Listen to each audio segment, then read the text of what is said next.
पवित्र श्रीमद् भागवत गीता, पवित्र चारों वेद, पवित्र कुरान शरीफ, पवित्र बाइबल, पवित्र गुरु ग्रंथ साहिब, पवित्र कबीर साहिब की वाणी में छुपे हुए गूढ़ रहस्य अर्थात तत्व को जानने के लिए कृपया अवश्य सुनिए जगत गुरु तत्वदर्शी संत रामपाल जी महाराज के मंगल प्रवचन। जैसे बालक छोटा सा होता है और वो जैसे पेन रखा हो कहीं पर, उसको उठाकर कहेगा पिताजी ये क्या है, पिताजी कहेगा पेन है। क्या पेन है, पेन है, पेन है बेटा या बेटी। तो वो क्या करता है कि उस पेन को रख जाता है और ये भी नहीं उसके मन में आती पिताजी गलत कह रहे हैं, और न ही वो ये स्वीकार कर पाता है ये पेन है, ए करता हुआ और खेल में लग जाता है। तो ये दास जो आपको घुमा फिराकर जहां ले जाना चाहता है, आप सुनते भी हो और आपके अंदर अभी ए नहीं मिटी है, वो ए न्यों की लो है। जिस दिन ए मिट जाएगी उस दिन क्या होगा?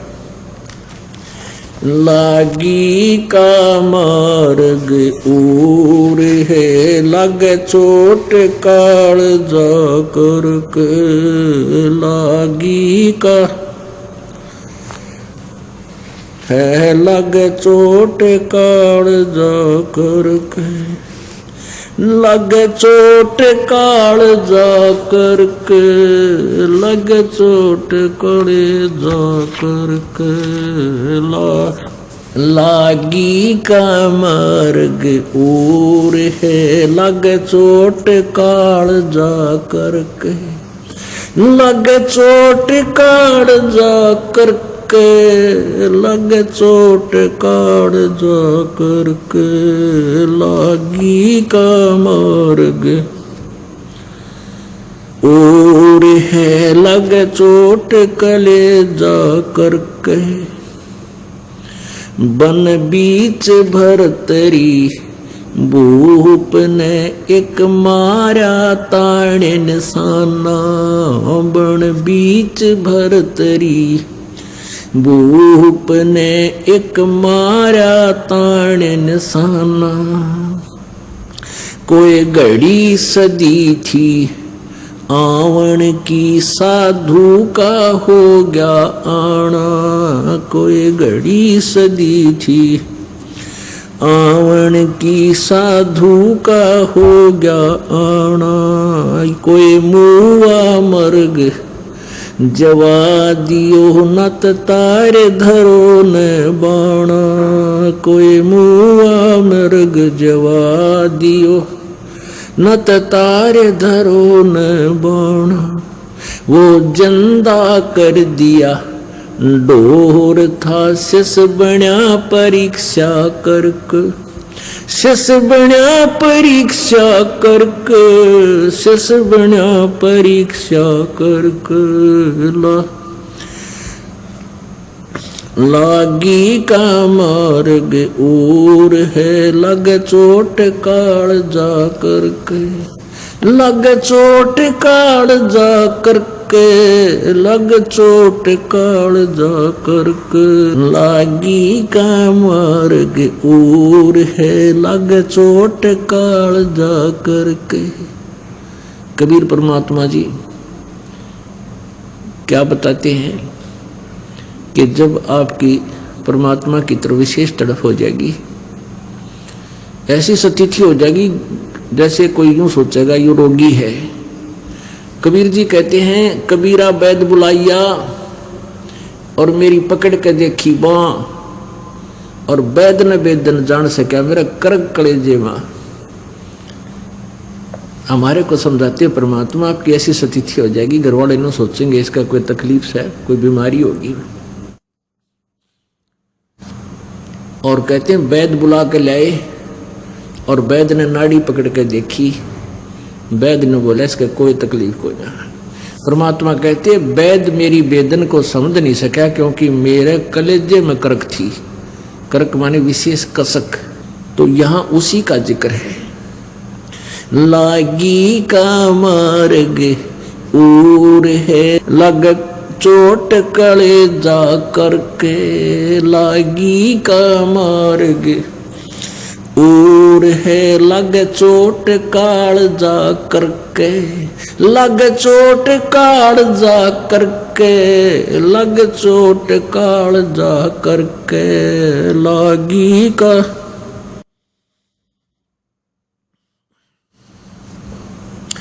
गोपी चंद जोगी हो गए जिन ले लिया भगमा बाणा गोपी चंद योगी हो गए जिन ले लिया भगमा बाणा गुरु महल जनान बेजते डोडी पे अलख जगाना गुरु महल जनान बेज थे डोडी पे अलख जगाना भोजन व्यंजन 36 छोड़ के भिक्षा का भोजन खाना व्यंजन 36 छोड़ के भिक्षा का भोजन खाना तन पड़ गया कमजोर था ना खाया उदर भर के ना खाया उदर भर के ना खाया उदर भर के ला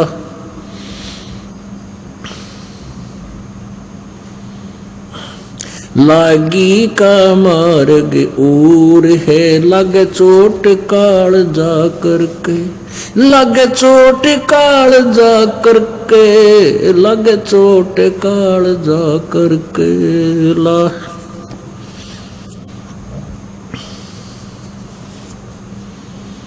बाजीद कहे उठाओ ऊंट को लोग कहें ये मुआ बाजीद कहे उठाओ ऊंट को लोग कहें ये मुआ रही उठन आड़ी चीज नहीं गया ओड सलानी सुआ रही उठन आड़ी चीज नहीं गया ओड सलानी सुआ कुछ नक्सक बिगड़ा है नहीं बाजीदा अचरज हुआ कुछ नक्सक बिगड़ा है नहीं बाजीदा अचरज हुआ जिन किया अचंबा गोर है तजा राजकाल से डर के तजा राजकाल से डर के तजा राजकाल से डर के लागी का मार्ग और है लग चोट काल जा करके लग चोट काल जा करके लग चोट काल जा करके लागी का मार्ग और है लग चोट काल जा करके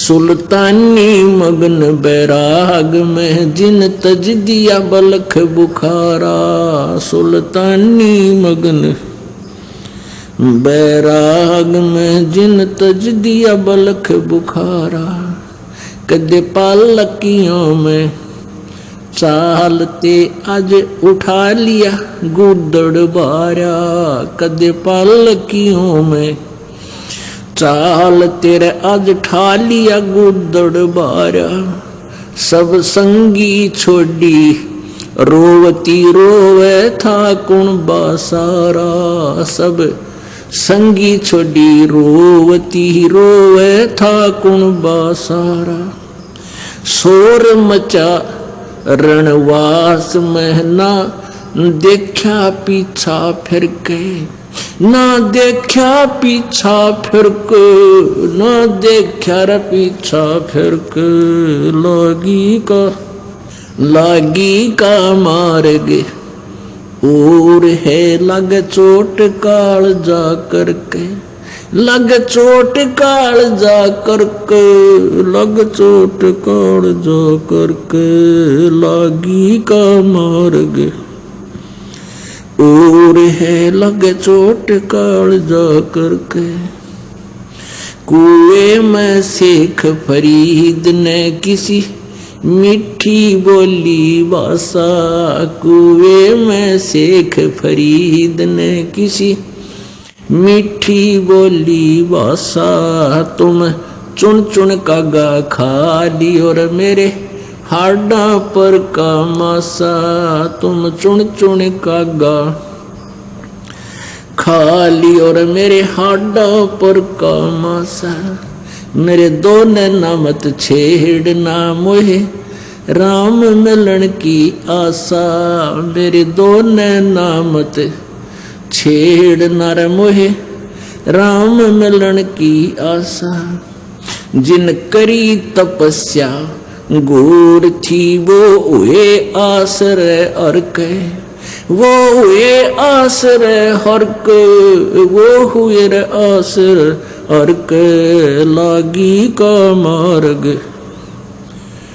और है लग चोट काल जा करके लागी का मार्ग और है लग चोट काल जा करके लग चोट काल जा करके लग चोट काल जा करके लागी का मार्ग और है लग चोट काल जा करके पीपा दरिया में कूद गए रजिन कैसी करी ढिठाई पीपा दरिया में कूद गए रजिन कैसी करी ढिठाई वो नरपाड़ा जीत गए रजिन सिर धड़की बाजी लाई नर वो पाड़ा जीत गए जिन सिर धड़की बाजी लाई कह मंगलानंद चेतियो कुछ सोच समझ मेरा भाई कह मंगलानंद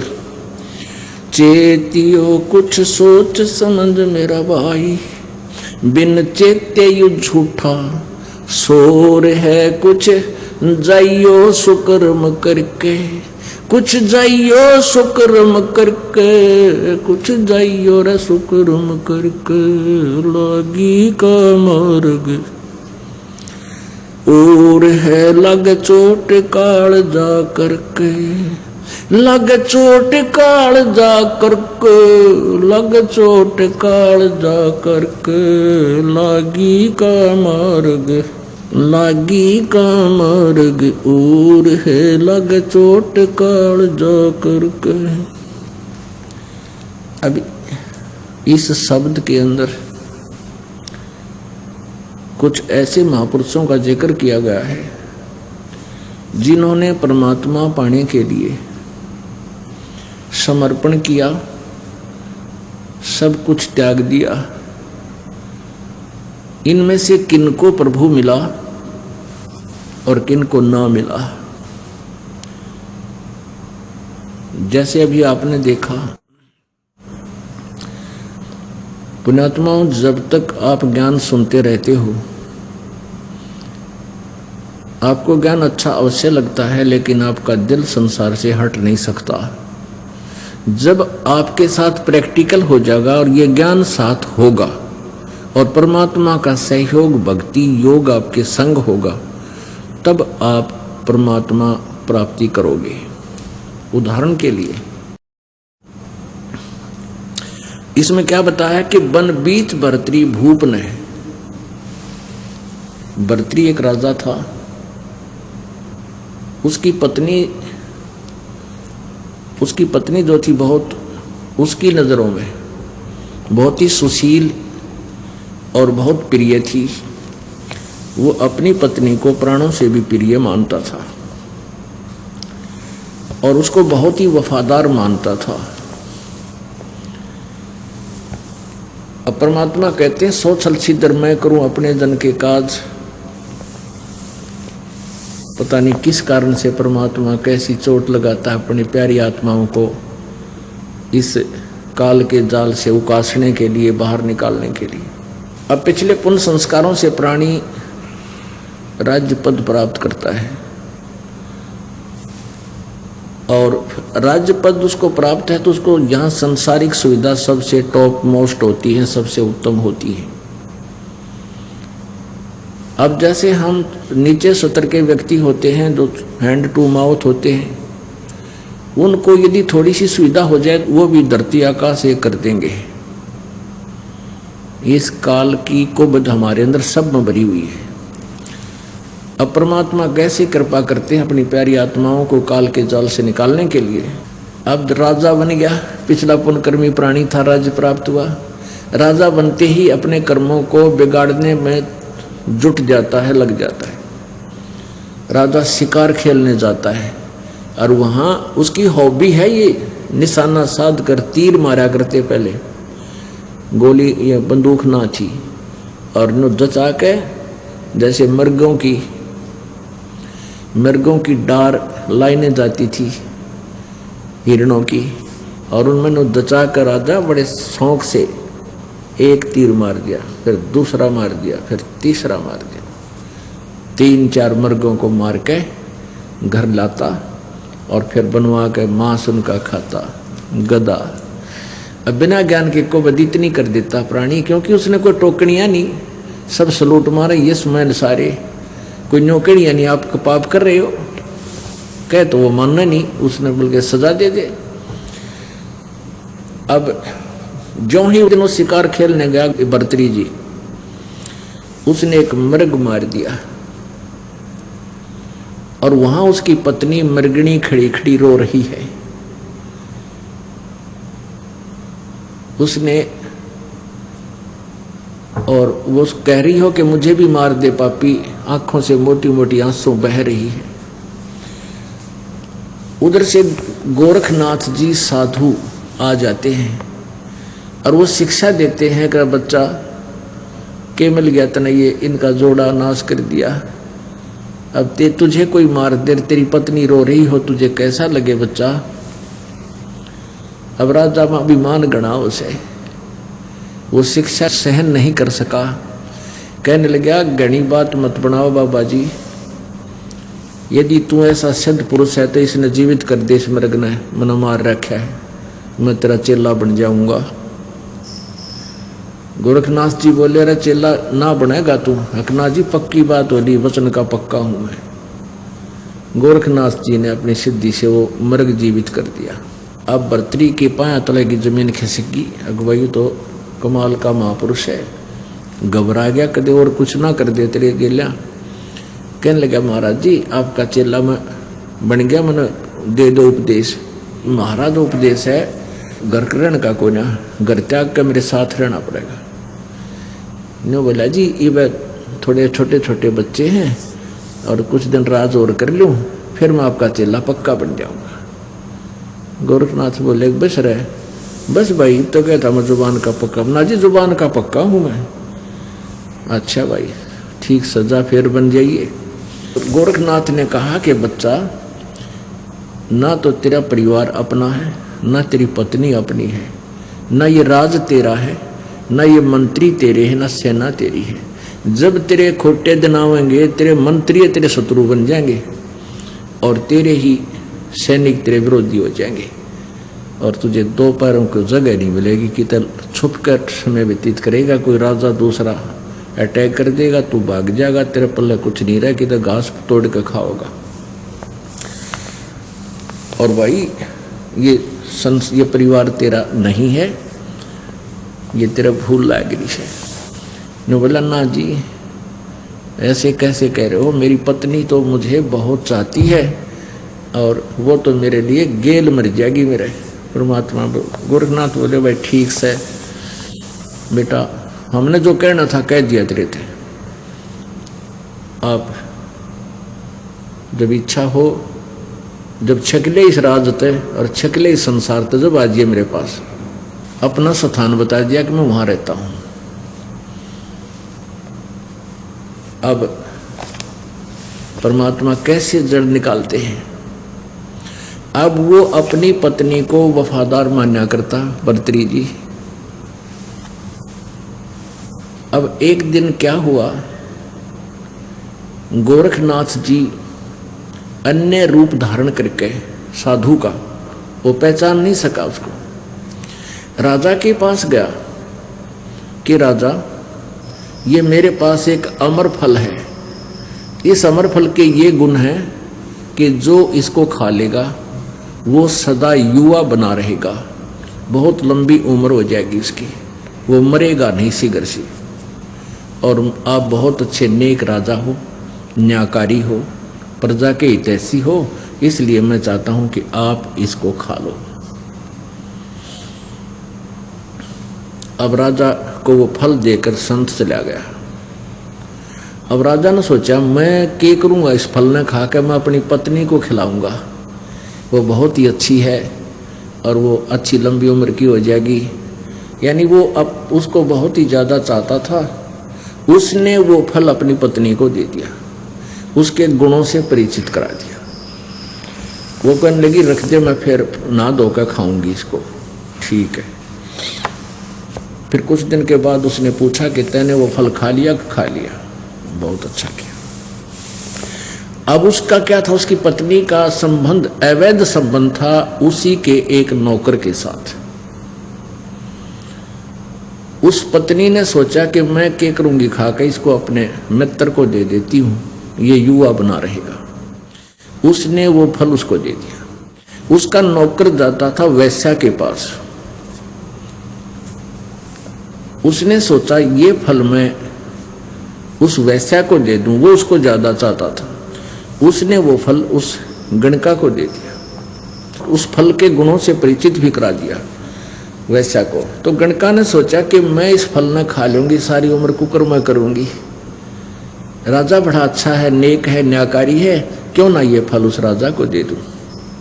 ये विचार करके और उसने ये भी सोचा कि राजा इसके प्रतिफल में मुझे बहुत सा धन दे देगा। वो इस उद्देश्य को लेकर के उसी फल को लेकर भर्तृहरि जी के पास पहुंच गई कि राजन, ये एक ऐसा फल है, इसको जो खा लेगा वो दीर्घायु हो जाता है और सदा युवा बना रहता है। तो उसने पूछा कि आपको ये फल कहाँ से मिला? राजा ने पूछा कि सच्ची बताना, नहीं तो तेरे टुकड़े टुकड़े कर दूंगा।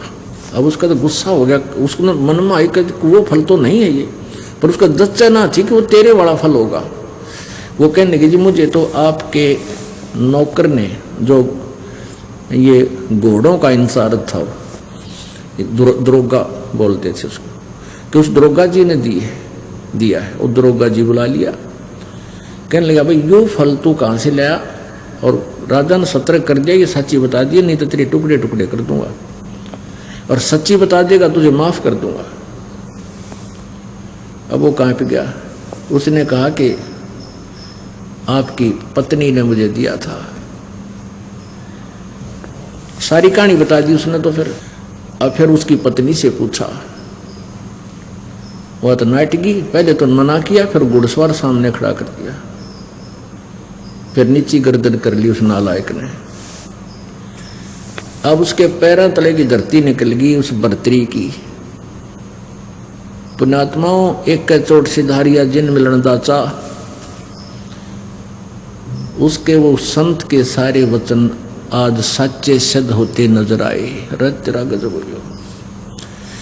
जिसको मैं एक सबसे प्रिय और वफादार मानता था, आज ये कितनी दुष्ट निकली। उसी दिन से राज त्याग दिया और गोरखनाथ जी के चरणों में जाके गिर गया और रोवा बूंदी त्रिया बुरी तरह टक्कर मार मार चरणों में रोए कि गुरुजी आप सच्ची कहा करते, मेरा दच्ची कोई ना थी। यह बात है। गोरखनाथ जी कहते तू जिसको अपना मान रहा है वो तेरा नहीं है। यहाँ कोई भी किसी के सामने सच्चा नहीं बोल रह सकता, कोई सच्ची बोलता है नहीं, ना बाप बेटे से बोल सकता। कुछ ऐसी परिस्थितियाँ आ जाती हैं, उसने कुछ बातों को छुपा कर ही रखना पड़ता है। और भाई ये झूठा लोग से तू जिसको अपना मानता वो तेरा कभी नहीं हो सकता। तेरा तो भगवान है और उसको तू भूल रहा। तो भर्तृहरि जी का उस दिन ये सारी बातें सच्ची जचें थी जो जो संत कहता। अब गोरखनाथ जी बोले भाई देख ले बेटा, यो जीव जब माने है जब इसका प्रैक्टिकल हो ले है, वैसे कितनी बात बना लो कति नहीं जचती। कोई ना कोई अटकल लाए रखा है कि ना वो तो मेरा खास है। चलो वो खास भी है, मान ले, बड़ी बात ये नहीं होता कि सभी पत्नियां नालायक होती हैं या सभी पति बुरे होते हैं। मान लीजिए आप जी की पत्नी भी बहुत वफादार भी है, बहुत शील स्वभाव की भी है, पर वह तेरी नो को ना कल तेरी मृत्यु हो जाए, फिर गेल तो ना मरे, और गेल मर जाएगी जब कौन से आगे इकट्ठे जाए, कोई किधर गधी बनेगी कोई गधा बनेगा, तो बताओ वो तेरे हुए क्यों करे। तो इस तरह की बातों को समझा बुझाकर इस काल जाल में फंसी भोली आत्मा को प्रेरित किया जाता है कि जो तेरा ठिकाना है उसकी तरफ अग्रसर हो। अब फिर इसी तरह गोपीचंद नाम का राजा था। ये दोनों आपस में इनका नाता भी बताते हैं, गोपीचंद और भर्तरी। ये इसने भी ऐसे ही अपनी मां के कहने से राज त्याग दिया था और गोरखनाथ जी के दोनों शिष्य बन गए थे। अब पुण्यात्माओं कहते हैं जो गुरु वचन पर डट गए कट गए फंद 84 के, भाई जो गुरु वचन पर डट गए कट गए फंद 84 के। पर वो किस सत्र का गुरु है और क्या उसके पास वस्तु है, उसी सत्र का लाभ भी गुरु वचन पर डटने से ही, रुकने से ही, स्थिर रहने से, उसका ओबीडेंट रहने से ही मिलेगा। अब गोरखनाथ जी ने उनको कहा, दोनों को, वो दोनों गोरखनाथ जी के शिष्य बन गए। गोरखनाथ जी ने कहा कि तुम दोनों जाओ अलवर, राजस्थान में अलवर शहर है, वहाँ का एक राजा था, वो एक दुर्ग बनवाया था, एक फोर्ट किला, वो किला बनवाया था, चिनवा रहा था। गोरखनाथ ने आदेश दे दिया कि अलवर के राजा के किले में जाकर तुम मजदूरी करो 12 वर्ष तक, और उसका कोई मेहनताना नहीं लेना, अपने खाने के लिए कहीं और मजदूरी ओवर टाइम करना। उन्होंने कहा जो आज्ञा गुरुदेव। अब जिन्होंने परमात्मा पाना है, जिनको परमात्मा चाहिए, फिर बकवाद की रहेगी। गुरु जी ने जो कह दिया फाइनल है, चाहे शीश देने की कहे, चाहे कुएं में पढ़ने की कहे, चल पढ़ना चाहिए। जब गुरु जी है तो या तो गुरु जी मानो मत, उसने निकम्मा है तो फिर उसको गुरु जी का फिर नाता के अपना छोड़ एक तरफ जा बैठे। और जो संत होते हैं वो हित में ही कहते हैं, उसका वर्तमान में भले ही कोई रिजल्ट निकलता ना दिखे, पर परिणाम बहुत अच्छा होता है लास्ट में। अब वो आदेश पाते ही गुरुदेव का चरणों में मस्तिष्क रखकर और चल पड़े, जो आज्ञा गुरुदेव। ठाक अपना बैग पहुंच गए अलवर के किले में, जहां मजदूर मजदूरी करा करते थे। जो समय मजदूरों का होता था उतना समय तो वहां करते, फिर उसके बाद अपनी रोजी रोटी के लिए कहीं तलाश करने लगे ओवर टाइम जॉब।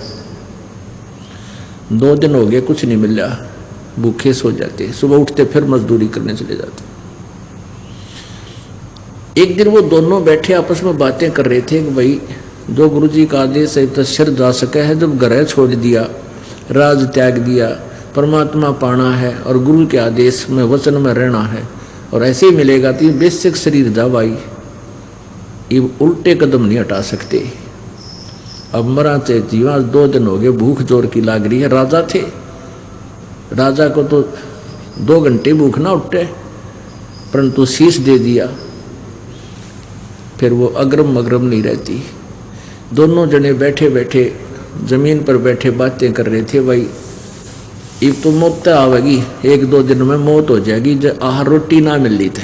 सुबह सुबह का समय था, वक़्त से बैठे बतलावे थे, और नीचे एक कुम्हार मिट्टी खोदता था, नीचे वो बना लेता गुफा सी बढ़िया मिट्टी निकालने के लिए, और वो ऊपर बात करें थे, उसी का ऊपर बैठे गुफा के। कुम्हार ने सोचा ये तो भाई कोई अच्छी आत्मा है और साधु बन गए और न रोटी ना मिल ली। तो वो आया ऊपर, कहने लगा भगतो तुम तो भगत दिखाई देते हो। अकना जी हम तो मजदूर हैं। अच्छा आप लगता है आपने 2 दिन हो गए आहार नहीं किया। हाँ जी 2 दिन हो गए आहार का कोई दाव लग, कहीं बैठा नहीं, सूत बात बनी नहीं। तो कुमार बोला कि भाई हमने रोटी ला रखी मेरी, तुम रोटी खा लो। ने बोला न्यू ना खावा पिताजी, हम पहले मजदूरी करेंगे, आप हमें मजदूरी दे दो, कोई काम बता दे तो मजदूरी करके फिर रोटी खावांगे, वैसे रोटी हम खावा कोई।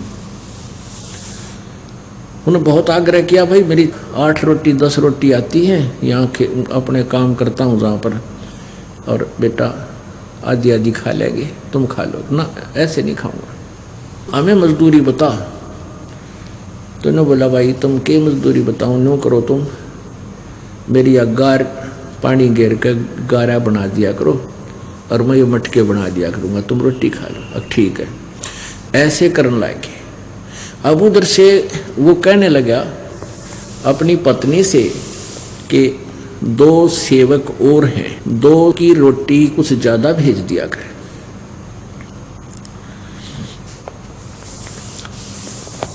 तो उसने देखा जाकर, उसकी पत्नी ने, कुम्हार की पत्नी ने, कि ये तो एक बार गारा बना देते हैं, गारा मिट्टी खोद लेते, फिर सारा दिन तो ये अपना कितौरा काम करे हैं।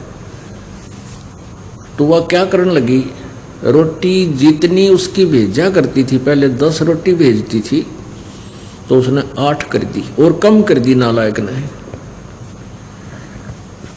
तो उन 8 में थे वह 2-2 ताई दे दे, 3-3 ऐसे अपना पट्टा कर ले और वो रोटी खा कर चले जा। तो ऐसे उन्होंने, फिर उसने क्या किया कि 8 की जगह 6 कर दी। वो 6 रोटी आन लागी, 2-2 खा ले। वो तो कुमार तो घर जाके भी खा ले, पर वो उनती खा बेटा तुम 3-3 खा लो ना, हम 2-2 खावांगे, 6 आई है 2-2 बांट के खाएंगे। तो वो ऐसे वहाँ मजदूरी करते 12 वर्ष बीत गए, अलवर का किला पूरा हो गया। अब वो जब उन्होंने वो मटके जो थे कुम्हार ने आवे में दे रखे थे पकने के लिए, उसमें आग दिवा दी उन्होंने, सारी मजदूरी करवाई, फिर रखवाए, यानी उसमें आवे में तैयार रखवा दिए, आग लगा दी। जब आवा पकने को हुआ, उस दिन खड़ा होकर के गोपी चंद और भर्तरी जी दोनों एक सुर में कहने लगे कि पिता का हेत माता का कुहेत, आधा सोना आधा रेत। यूं कहकर वो चले गए। अब जिसमें उन्होंने वो शांत हो गया, ठंडा हो गया आवा। आवा माने एक ऐसा कीलन सा होता है जिसमें ये मटके पकाए जाते हैं। उन्होंने क्या देखा कि जब उस आवे को खोला, मटके निकालने लगे। आधे मटके तो सोने के, आधा हिस्सा मटके का सोने का, आधा कति कच्चा रेत, कित जो गानीनो गानो अलग पाया।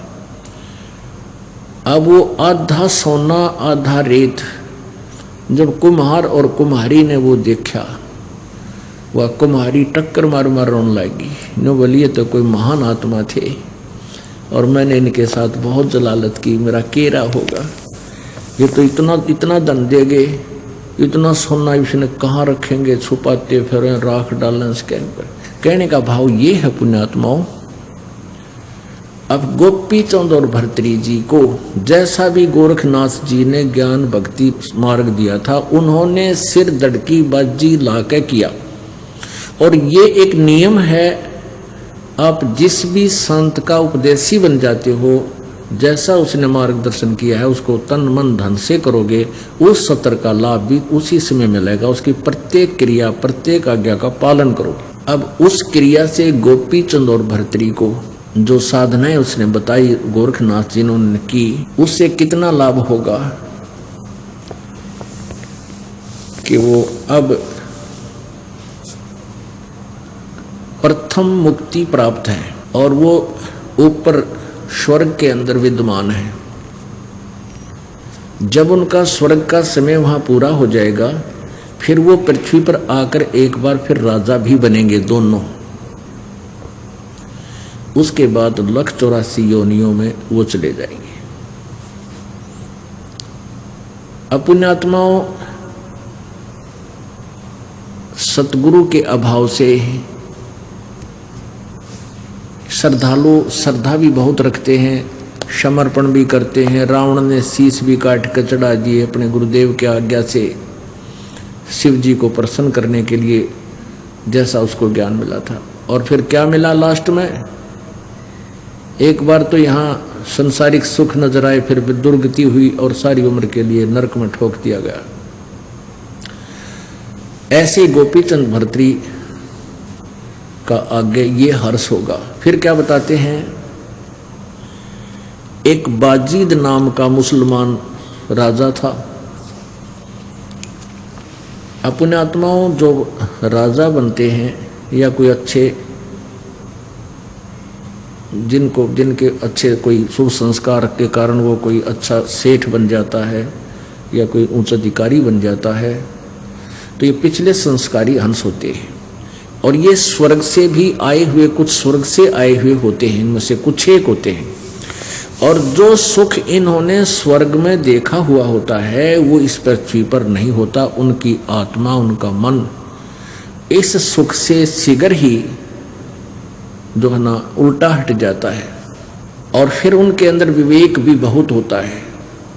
एक बार वाजिद जी राजा था राजस्थान में, यानी रेगिस्तान में। वहाँ के रेगिस्तान के अंदर रेतला इलाका होता है, तो ऊंट ही उनके वाहन होते थे। ऊंटों पर एक बढ़िया आसन, बढ़िया स्थान बना के, बढ़िया उनके नीचे आसन लगा कर सिंहासन सा, उस पर राजा को बैठाते थे। एक साथ में दूसरा व्यक्ति बैठ जाता था ऊपर छतर लेकर के, उनके ऊपर छाया रखते थे। और राजा जी एक से दूसरे शहर में जाते थे तो बहुत बड़ा काफिला सेना का, अंगरक्षकों का और साथ में लंगर का सामान, खाने पीने का साथ ही लेकर चलते थे। तो लंबा ऐसे ऊंट के साथ ऊंट कुछ बांध दिए जाते थे, एक की दूम दूसरे के रस्सा दूसरे की दूम का, ऐसे बांध कर चल पड़ते थे। आगे एक दो व्यक्ति साथ साथ हो रहते थे, शेष उन पर बैठ जाते थे। एक आगे बैठ जाता था पहले वाले को, जो गाइड करता था। तो चलते चलते क्या हुआ कि एक भीड़ी घाटी में से थे और दोनों तरफ पहाड़ थे, उनके बीच से रास्ता निकलता था। वहां जाकर के भीड़ी घाटी में एक ऊंट मर गया। ऊंट गिर गया, गिरते ही उसके प्राण निकल गए और ऐसे रास्ता ब्लॉक हो गया। रास्ता ब्लॉक हो गया तो सारा काफिला रुक गया। राजा का काफिला बिना आज्ञा के रुक जाए उसे सहन नहीं होता। उसके अंदर एक अवगुण होता है राजा में कि वो उसी समय वो लाल पीला हो गया और मंत्री से कहा कि मंत्री, मेरी आज्ञा के बिना काफिला कैसे रुक गया? मंत्री ने कहा, जी पता करता हूँ हजूर। आगे जाकर देखा, उसने देखा कि ऊंट मर जाने से सारा रास्ता ब्लॉक हो गया है। इस ऊंट को निकालने में अभी 1 घंटा लगेगा, क्योंकि उसको रास्ते पार करा के आना है, वह आगे उठाना पड़ेगा, तब ये काफिला चल सकेगा। उसको वापस ही लाना उचित था। जैसा भी उस समय लग गया तो उसने कहा, राजा ने, कि मुझे दिखाओ ऊंट कैसे मर गया, मेरी आज्ञा के बिना ऊंट कैसे मर गया। अब उसने इतना सोच रखा था सारा तेरे ही हुक्म से चल रहा है, तो सुप्रीम पावर हो गया। अब वाजिद जी को वहां ले गए जहां ऊंट मरा हुआ था। अब वाजिद ने देखा आंखें भी ओके हैं, न्यो की न्यो खुली हुई, नाक भी ठीक है, गर्दन भी ठीक है, टांग भी चारों ओके हैं, दूम भी ठीक है, पेट भी सारा ओके है। तो उसने कहा, ये मर कहाँ से गया, मुझे दिखाओ, मुझे नहीं लगता ये मरा है। तो उनके साथ विद्वान पुरुष भी होते थे, धार्मिक लोग भी, गुरु भी होते थे। उस धार्मिक व्यक्ति ने बताया कि महाराज, इसमें एक जीव होता है जिसका संस्कार था, इसके ऊंट की योनि भोग रहा था, और ये इसका पूरा हो गया समय। ये समय जब भी जहाँ पूरा हो जाता है उसी समय वो अपना शरीर बदल लेता है। वो उस अपने शरीर को त्यागना अनिवार्य है, भगवान का, अल्लाह का आदेश है। वो तुरंत वहीं मर जाएगा, आगे कदम भी नहीं रख सकता। बाजीद जी ने पूछा, क्या हम भी मर जाएंगे? अब उस धार्मिक गुरु ने कहा कि एक दिन सभी ने जाना होगा। आपके माता पिता चले गए, आपके दादा परदादा चले गए, सभी ने मरना होगा। अच्छा, अरे एक दिन हमें भी ऐसे ही मर जाना होगा अचानक? हाँ भाई, ऐसे मर जाना होगा। कहने लगा वापस चलो। फिर इसका विकल्प क्या है? वो धार्मिक गुरुओं ने बताया कि अल्लाह की भक्ति बंदगी करके और आत्मा का कल्याण कराया जा सकता है और उसको भिष्ट स्वर्ग में स्थान मिल जाता। उनको जितना पता था। और वहाँ स्वर्ग में जाने के बाद बड़े मौज है, ठाठ है, सब सुख है, वहाँ कोई नहीं मरता, इतना ज्ञान था उनको। अब उस वाजिद जी ने संकल्प कर लिया कि भक्ति करके और स्वर्ग प्राप्ति करूँगा, वहाँ फिर मैं कभी नहीं मरूँगा। अपने इस पवित्र हिंदू धर्म में भी यह एक करट थी, स्वर्ग जाऊँगा, स्वर्ग जाऊँगा और स्वर्ग में स्वर्गवासी हो गया। जो भी मर जाता उसको कहते स्वर्गवासी हो गया। तो वापस आ गया वाजिद जी वहाँ से, सारे काफिले को बैक लिया अपनी राजधानी में और अपनी पत्नी से कहा कि अब मैं चला परमात्मा पाने के लिए। उसके सारे बालक रोए, उसकी पत्नी रोए, बच्चे रोए, हाहाकार मच गई, राजमंत्री रोए। कहने लगा नहीं, मैंने इस पंगे में पा नहीं देना। यहाँ तो ना जाने कब मर जाएंगे, इस राज का मैं क्या करूँगा, राज तो फिर भी मेरा जाएगा। सब कुछ त्याग का अपने कपड़े, जो बढ़िया कपड़े पहन रहे तो पाट डाले कति और सिंपल एक कंबल लपेट कर घर से निकल गया। रो हराट माच रहा था, रोते रहो। अपने आत्माओं, अब परमात्मा इन भक्तों के पीछे पीछे फिरते हैं। अब वाजिद जी घर भी त्याग कर चले गए और फिर भी उनका उस विधि से मोक्ष नहीं था। अब परमात्मा अपनी प्यारी आत्माओं के पीछे पीछे फिरते हैं। एक समय की बात है, एक औरत रोटी लिए जा रही थी, 4 रोटी अपने खेत में काम करने के लिए, और वाजिद जी के पास एक कुतिया थी, वह निकट ही मतलब वहाँ आसपास रहती थी। और वाजिद जी बाजार शहर में गए थे, उनको कोई 2 दिन भीख मिली को ना। अब वो उस कुतिया ब्याई हुई थी, उसका दुख उससे देखा नहीं गया, वो तड़फ रही थी। वो गांव से, नगर से काफ़ी दूर था। तो वहाँ एक बुढ़िया आ गई, एक औरत स्त्री जा रही थी अपने खेत में काम करने के लिए, साथ में रोटी ले रही थी 4 मोटी मोटी, और महाराज को प्रणाम किया। तो महाराज वाजिद जी ने कहा कि माई आप रोटी लिए हो? हाँ कहा महाराज रोटी ले रही हूँ, कि ये रोटी इस कुतिया को डाल दे, यह 2 दिन से भूखी है, इसके बच्चे भी भूखे हैं। वह माई थी ज़्यादा चतुर, वह कहने लगी देखो ये मेरे खून पसीने की कमाई है रोटी, और ऐसे नहीं डालूंगी, इसके बदले में मुझे कुछ दे तू। कहने लगा बोल माई कुछ भी मांग ले, मैं इस कुतिया इसके बच्चों को प्राण दान करने के लिए सब कुछ देने को तैयार हूँ। कहने लगी 1 रोटी डालूंगी, आप अपनी कमाई में दें, अपनी भक्ति में से मुझे 1/4 हिस्सा संकल्प कर दे। वाजिद ने कहा कि माई मैंने अपने पुनों का 1/4 भाग आपको संकल्प कर दिया, 1 रोटी डाल दे। उसने 1 रोटी डाल दी कुतिया को। 1 रोटी को कुतिया ऐसे खागी ना चप देसी, और फिर भी ऐसे देख रही है, ऐसे देख रही है।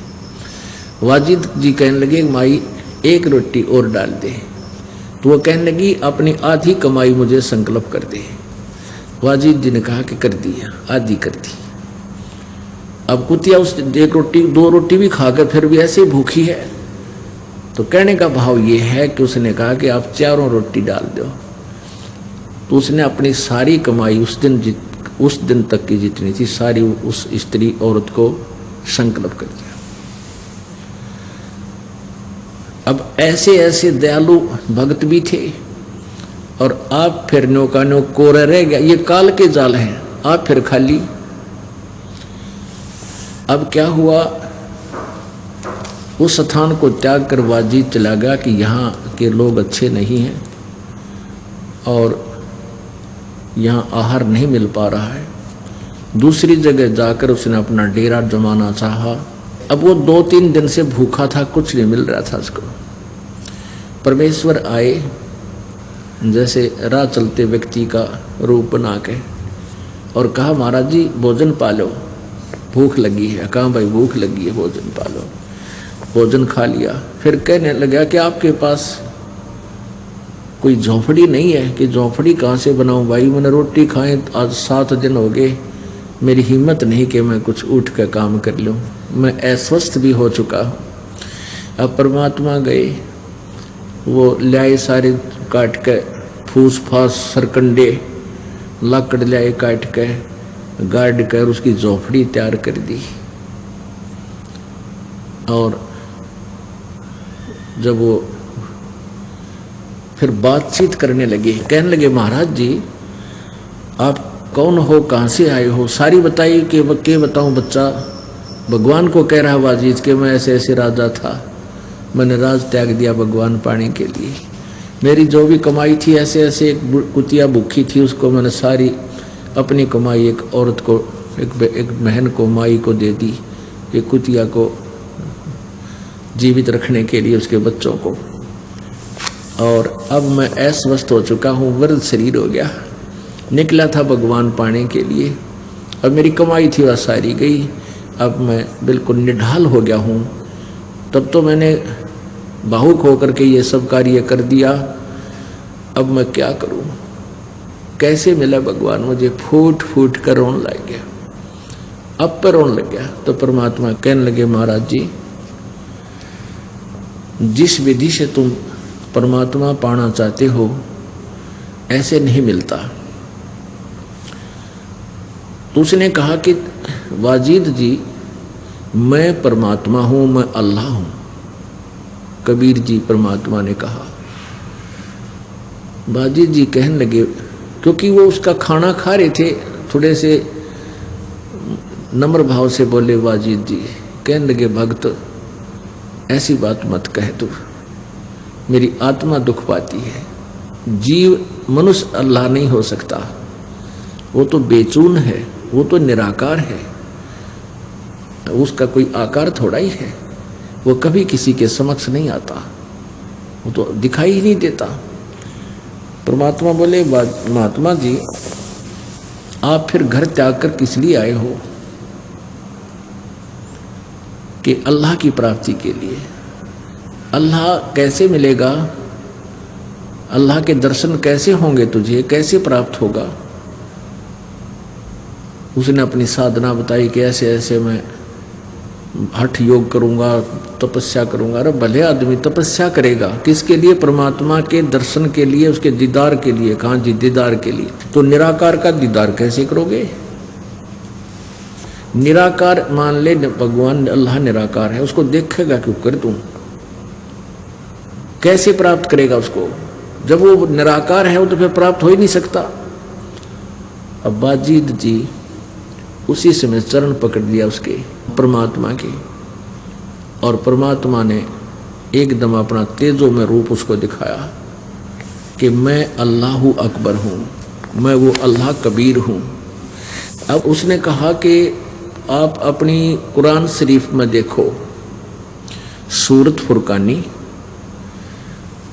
नंबर 25 आयत नंबर 52 से लेकर 59 तक, उसमें स्पष्ट किया हुआ है कि गीत कुरान शरीफ का ज्ञान देने वाला अल्लाह, जिसको आप जी अपना खुदा मानते हो, परमात्मा बता रहे हैं, वो क्या कह रहा है हजरत मोहम्मद जी को कि हे पैगंबर, उस अल्लाह पर विश्वास कर, इन काफरों की कहा मत मानना, मैं जो कह रहा हूं इस पर तो विश्वास कर, और वो अल्लाह कबीर है, वो अल्लाह कबीर है। और ये काफिर तो उसको परमात्मा नहीं मानते। अब वाजिद जी मुसलमान होने के नाते और घर त्याग कर चले। जब कुरान शरीफ ही साथ लेकर आए थे, वो उनके पास विद्यमान थी, तुरंत खोल ली और कहा कि इसमें स्पष्ट किया कि ये अल्लाहु अकबर, ये कबीर वो परमात्मा जिसने सारी सृष्टि को रचा, आसमान, पृथ्वी, मीठे खारे जल की दरिया, पृथ्वी के अंदर भी मीठा खारा पानी उसी ने बनाया। तो उस परमात्मा ने 6 दिन में सृष्टि रची और 7वें दिन तख्त पर जा बैठा। वो अल्लाह कबीर है और उसकी खबर किसी बाखबर से पूछ देखो। अब भले पुरुष, तुम्हारी कुरान शरीफ का ज्ञान इनकम्प्लीट है, क्योंकि आप जी का अल्लाह, जिसको हजरत मोहम्मद और सारा मुसलमान वर्ग अल्लाह मानता है, वो अल्लाह ज्ञान दे रहा है कुरान शरीफ का, और वो कह रहा है कि उस परमात्मा का, वो कबीर नामक परमात्मा की खबर, वही मोक्षदायक है, वही पाप नाशक है, उसकी खबर किसी अन्य बाखबर से यानी तत्वदर्शी संत से पूछो। अब वो पढ़ रहा है कुरान शरीफ को, साथ साथ एकदम कुरान शरीफ रख दी आदर से और चरणों में पड़ गई। परमात्मा ने कहा कि तुम्हारे खुदा को, कुरान शरीफ के ज्ञानदाता को उस पूर्ण परमात्मा का ज्ञान नहीं, वो किसी और संत, तत्वदर्शी संत से पूछने को कहा। वो तत्वदर्शी संत मैं हूं। अब वाजिद जी ने सोचा भी ये अल्लाह तो नहीं है, लेकिन सह बाखबर है, बाखबर ये तत्वदर्शी संत है। तुरंत पैर पकड़ दिए और परमात्मा ने कहा, भाई starvation could not lead to salvation, भूखा मरण तो आत्म कल्याण नहीं हो सकता। अपना काम कर, लकड़ी तोड़ और गांव नगर में बेच के आ, अपना धंधा कर, रोटी खा, यो मंत्र जाप कर, तेरा कल्याण होगा। और ले उपदेश देता हूँ। उन्हें त्याग दी सब कुछ, मंत्र दे दिया, जाप करने लगा। परमात्मा कबीर जी के साथ रहा करते थे। अब आगे क्या बताया है? कुएं में शेख फरीद ने किसी मीठी बोली बासा, कुएं में शेख फरीद ने कैसी मीठी बोली बासा, तुम चुन चुन कागा खाली और मेरे हाडों पर का मासा, तुम चुन चुन कागा खाली और मेरे हाडों पर का मासा, मेरी दो नैना मत छेड़ियो मोहे राम मिलन की आशा, मेरे दो नैना मत छेड़ियो रे मोहे राम मिलन की आशा, जिन करी तपस्या घोर थी वो होए आसरे हरक, वो होए आसरे हरक, वो होए आसरे हरक, लागी का मार्ग और है लग चोट काल जा करके।